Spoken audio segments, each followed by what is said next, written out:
চাওক অসম চৰকাৰখন দেউলিয়া হ'বলৈ যে গৈ আছে সেই কথাটো সকলোৱে উপলব্ধি কৰিব পাৰিছে কাৰণ কেৱল হিতাধিকাৰী সৃষ্টি কৰিবৰ কাৰণে চমক লগা কেতবোৰ আঁচনি দি থাকিলে ৰাজ্য এখনৰ অৰ্থনৈতিক উন্নয়ন কোনো কাৰণত হ'ব নোৱাৰে সেই কথাটো আমি সকলোৱে উপলব্ধি কৰা উচিত এই চৰকাৰখনে 23 লাখ 24 লাখ নিবনুৱাক সংস্থাপনৰ কথা কৈ চৰকাৰ গঠন কৰিছিলে আৰু চৰকাৰ গঠন হোৱাৰ পিছত গণি গণি 1 লাখ চাকৰি দিম বুলি যোৱা 3 বছৰ ধৰি কৈ আছে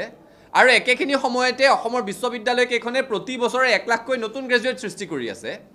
এতিয়া তেওঁলোকে সকলোতে হিতাধিকাৰীক আঁচনি ভগাই আছে হিতাধিকাৰীক সামগ্ৰী দি আছে কোনো কাম নকৰাকৈ পইচা এই গোটেই কথাটোৱে ক্ষতিকাৰক এতিয়া তেওঁলোকে খুব ডাঙৰকৈ বেনাৰ পোষ্টাৰ মাৰে হোৰ্ডিং মাৰে বিজ্ঞাপন দিয়ে যে এবাৰ ইমান লাখ পৰিয়ালক আমি অমুক আঁচনিৰ অধীনত সাঙুৰি ললো মানুহক পইচা দিয়াত আমি বেয়া পোৱা নাই কিন্তু ৰাজ্য এখনৰ লাখ লাখ জনসাধাৰণ মাহে 1250 টকা পাবৰ কাৰণে এখন চৰকাৰৰ মুখলৈ যদি চাই থাকিব লগা হয় তেতিয়াহলে সেইখন ৰাজ্যৰ কিবা অৰ্থনৈতিক উন্নয়ন হৈছে বুলি কোনোবাই ক'ব পাৰিব নেকি 1250 টকা কিয় 12500 টকা দিয়ক কিন্তু তাৰ বিনিময়ত এটা কাম দিয়ক আৰু কামৰ বিনিময়ত পইচা দিয়ক এতিয়া বিনামূলীয়াকৈ স্কুটি পোৱা যুৱতীগৰাকীয়ে ঘৰত যেতিয়া স্কুটিৰ তেল ভৰাব বিচাৰিব তেতিয়া মাকে অৰুণোদয়ৰ আঁচনিৰে সৈতে ঘৰ চলাই থকা বিধৱা মাতৃগৰাকীয়ে 100 টকা লিটাৰ পেট্ৰল ভৰাই দিব স্কুটিখনত নে 150 টকা লিটাৰ মিঠাতেল কিনি আনি ভৰাই দিব নিজৰ ঘৰৰ চৌকা জ্বলাব সেই কথাটো উপলব্ধি কিন্তু সকলোকে লাগিব বিনামূলীয়া কোনো আঁচনিয়ে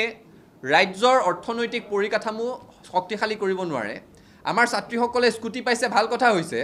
আমাৰ মহিলাসকলে অৰুণোদয়ৰ আঁচনি পাইছে ভাল কথা হৈছে কিন্তু অৰুণোদয়ৰ আঁচনি দিওঁতে আপোনালোকে এটা কাম হাতত দিয়াৰ ব্যৱস্থা কৰক সংস্থাপনৰ ব্যৱস্থা কৰক হিতাধিকাৰী সৃষ্টি কৰি আপোনালোকে কেৱল নিৰ্বাচনী বৈতৰণি পাৰ হ'ব পাৰিব কিন্তু ৰাজ্যখন দিনে দিনে ঋণৰ বুজাত কুঙা হৈ আহিছে এতিয়া বাতৰি প্ৰকাশ পাইছে যে মধ্যাহ্ন ভোজনৰ ৰাহি হোৱা ধনৰ টকা কেইটাও আকৌ চৰকাৰে ঘূৰাই বিচাৰিছে এতিয়া মহাবিদ্যালয়সমূহৰ বিশ্ববিদ্যালয়সমূহৰ অৱস্থা চাব ফি ৱেভাৰ স্কিম দিছে ভাল কথা হৈছে কিন্তু ফি ৱেভাৰ স্কিমৰ বিনিময়ত ৰাজকোষৰ পৰা যিখিনি পইচা মহাবিদ্যালয়সমূহে বিশ্ববিদ্যালয়সমূহে সময়ত পাব লাগে সেইখিনি পায় নে নাপায়